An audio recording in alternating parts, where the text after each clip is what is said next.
this weekend is going to be pretty different than the last 2 weekends. How do you all make sure the mindset doesn't change? It feels good to be home. I'm pretty sure that everyone knows we went out this past 2 weekends and we handled business, but it feels good to be home, back in our environment, back in front of our fans, and we'll see if we can handle, a pretty good Missouri team coming into our stadium. Mike and then Ryan. Yeah, Evan, with Drew Beam, what was your experience catching him in the fall, and was there any way to see the way that he's developed coming at that point?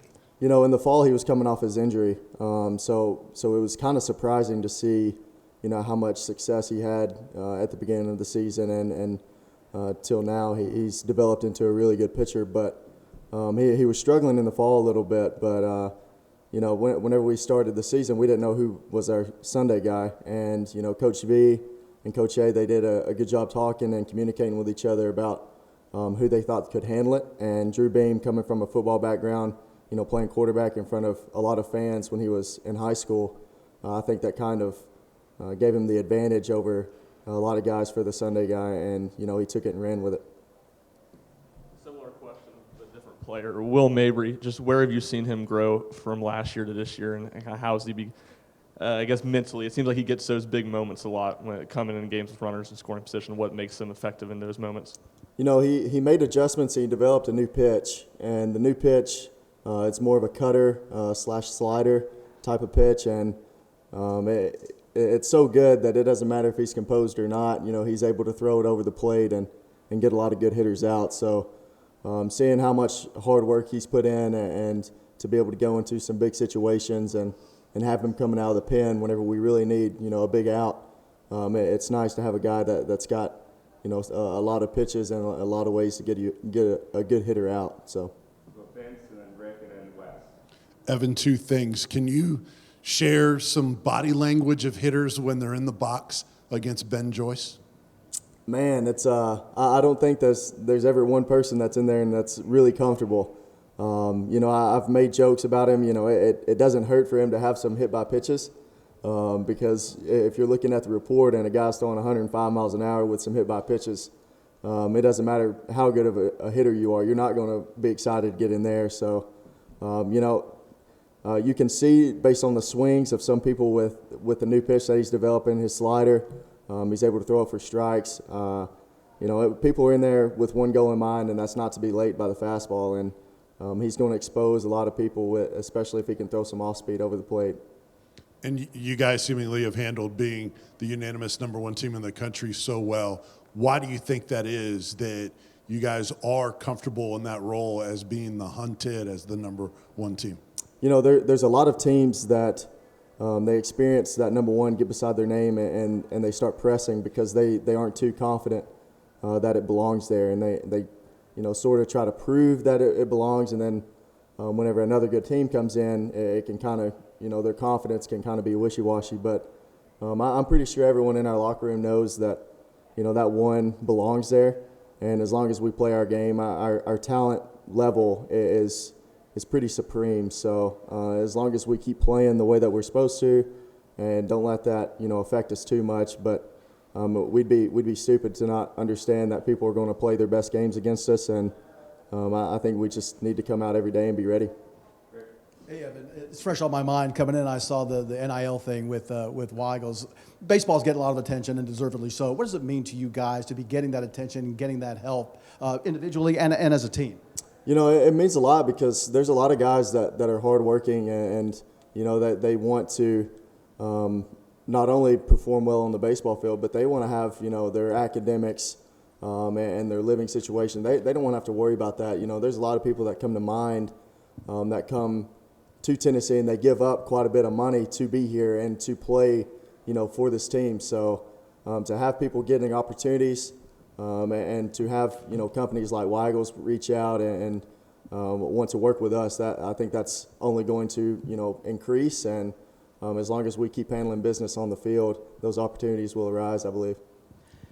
Evan, no matter what level of baseball you're talking about, down from little leagues to travel ball to college to professional, you don't see a lot of 20-game winning streaks just ever. What's it been like to sort of be a part of that, and how do you kind of keep going about the daily grind every day and not thinking about, like, oh my God, my team's won 20 games in a row?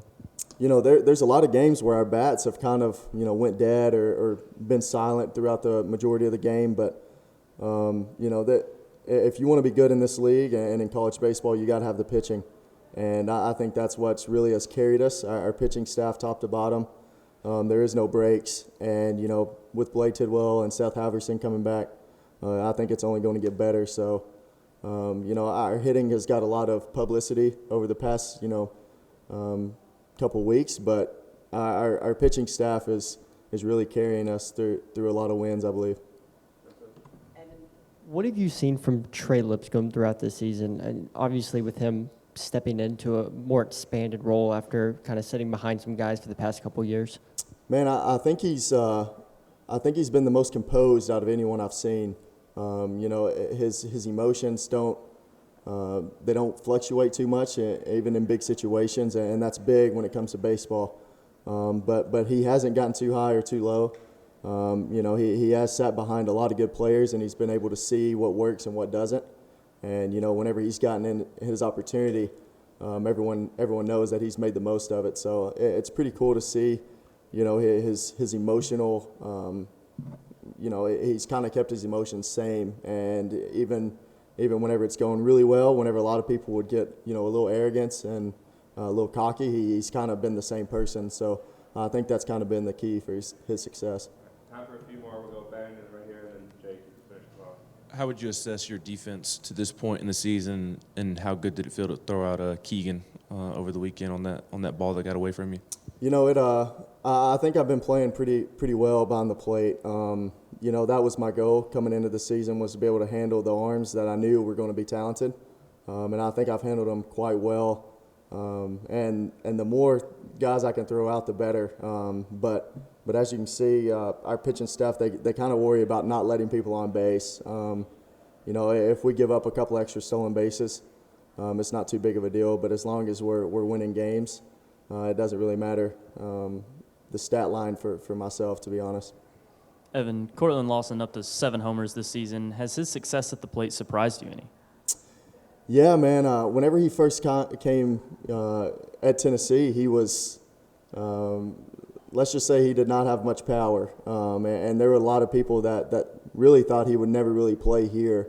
But he stuck to the grind, and he really worked on his craft. And it's awesome to see what he's turned himself into. And no one can take the credit except for him. So hats off to him for being in the weight room, being at practice every day, just working to get better. And I think he's kind of stepped into a role of shortstop that not many people can do. So to see him, hit 7 homers, I would have never guessed that his freshman year. But there is no surprise now that he's in there and comfortable in the box and showing that he can display some power.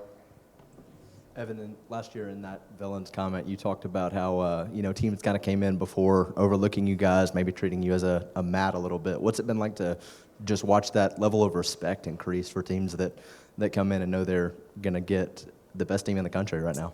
Yeah, I think it kind of shocks a lot of teams, and it certainly shocked me on how quickly it came. I think it starts from the top with the coaching staff. They don't want to be disrespected by anybody because they work harder than anyone.